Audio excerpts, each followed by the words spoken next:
125 కోట్ల జనభారతం త్వరలోనే ప్రపంచంలో తొలి స్థానానికి చేరే అవకాశాలు కనిపిస్తున్నాయి. అత్యధిక జనాభా దేశాల జాబితాలో రెండో స్థానంలో ఉన్న భారత్ తొలి స్థానంలో ఉన్న చైనాను 2024 కల్లా దాటేసి అగ్రస్థానానికి చేరుతుందని ఐక్యరాజ్య సమితి అంచనా వేసింది.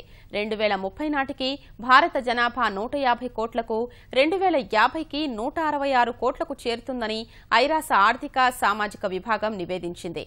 144 కోట్ల జనాభాతో ప్రస్తుతం జనాభాలో మొదటి స్థానంలో ఉన్న చైనా 2030 వరకు అలాగే ఉంటుందని, ఆ తర్వాత కొంతవరకు తగ్గుతుందని తెలిపింది.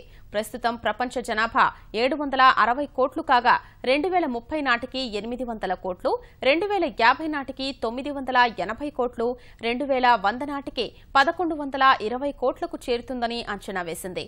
ప్రపంచ జనాభా పెరుగుదలలో సగం Bharat, Nigeria, Congo, Pakistan, Ethiopia, Tanzania, America, Uganda, Indonesia దేశాల నుంచి ఉంటుందని పేర్కొంది.